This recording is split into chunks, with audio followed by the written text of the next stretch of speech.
너만 있으면 돼. 봄비가 막 그친 어느 저녁이었습니다. 창밖에 가로등 불빛이 젖은 나뭇잎에 부딪혀 반짝이고 있었고, 우리는 식어가는 찻잔을 사이에 두고 오래된 나무 식탁 앞에 마주 앉아 있었습니다. 7년이라는 시간은 우리 사이의 침묵마저 편안하게 만들었지만, 그날 지수의 목소리는 평소보다 조금 낮고 무거웠습니다. 그녀는 찻잔 테두리를 만지작거리며 입을 뗐습니다. 준서야, 나 너한테 미안한 게 너무 많아. 3년 전 준서에게는 독일의 유명 회사에서 일할 수 있는 기회가 있었습니다. 엔지니어로서의 꿈을 펼칠 수 있는 완벽한 기회였죠. 하지만 그때 지수의 어머니가 갑자기 쓰러지셨고, 준서는 고민 없이 유학을 포기했습니다. 지수의 곁을 지키는 것이 그에게는 세상 그 무엇보다 소중했기 때문입니다. 지수는 그 일이 늘 마음의 짐이었습니다. 너는 나 때문에 놓친 것들이 너무 많잖아. 후회 안 해? 진짜로? 준서는 지수의 촉촉해진 눈을 가만히 들여다보았습니다. 가끔 SNS로 전해지는 동기들의 유럽 소식에 아련한 마음이 들 때도 있었지만, 지수의 얼굴을 보는 순간 그 마음은 눈 녹듯 사라지곤 했습니다. 후회 없어. 지수야, 너 없이 잘 돼봤자 그게 무슨 의미가 있겠어. 준서가 지수의 손 위에 자신의 손을 얹었습니다. 하지만 지수는 고개를 돌려 눈물을 참으며 자신이 준서의 앞길을 막고 있다는 생각에서 벗어나지 못했습니다. 그날 이후 지수는 조금씩 변해갔습니다. 연락은 뜸해졌고, 주말 약속을 잡을 때도 머뭇거리는 일이 잦아졌습니다. 어느 토요일, 준서는 그녀가 좋아하는 파스타를 만들어두고 기다렸지만, 지수는 약속 시간이 훌쩍 지나서야 짧은 문자 한 통을 보냈습니다. 미안, 약속이 생겼어. 오늘 못 갈 것 같아.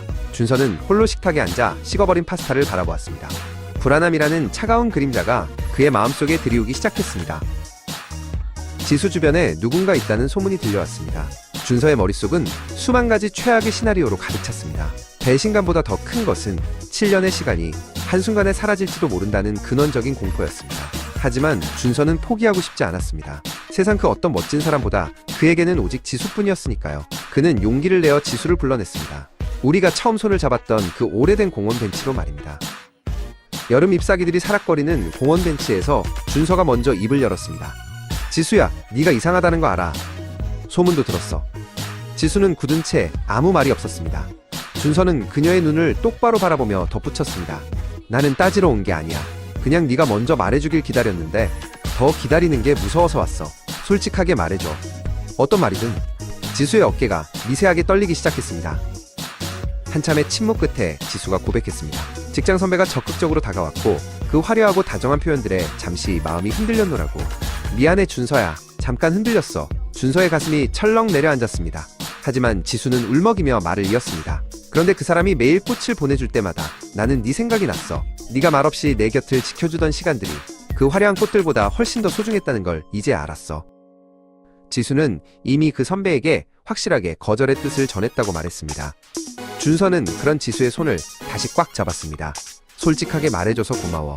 흔들렸다는 말, 솔직히 아파. 하지만 그걸 나한테 말해준 건 더 큰 용기였을 거야. 준서의 너그러운 말에 지수는 결국 그의 어깨에 고개를 묻고 펑펑 울음을 터뜨렸습니다. 7년의 세월은 흔들림조차 감싸 안을 만큼 깊고 단단해져 있었습니다. 집으로 돌아오는 길, 지수가 물었습니다. 우리 예전으로 돌아갈 수 있을까? 준서는 웃으며 대답했습니다. 돌아가는 건 모르겠어. 하지만 지금 우리가 다시 시작하면 되잖아. 지금 이 순간이 나중에 우리가 그리워할 예전이 될 거야.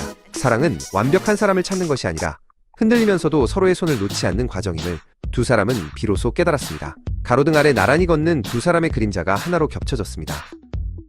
그날 밤 준서는 창가에 앉아 내리는 비를 보며 지수의 문자를 받았습니다. 오늘 고마워. 나 잘 잘게. 짧은 인사였지만 준서에게는 세상 그 어떤 시보다 아름답게 다가왔습니다. 그는 미소를 지으며 답장을 보냈습니다. 잘 자. 나도 너만 있으면 돼. 준서의 마음속에는 오직 그 한 문장만이 선명하게 남았습니다. 비 내리는 밤, 다시 시작된 그들의 사랑은 이전보다 더욱 깊고 고요하게 흐르고 있었습니다.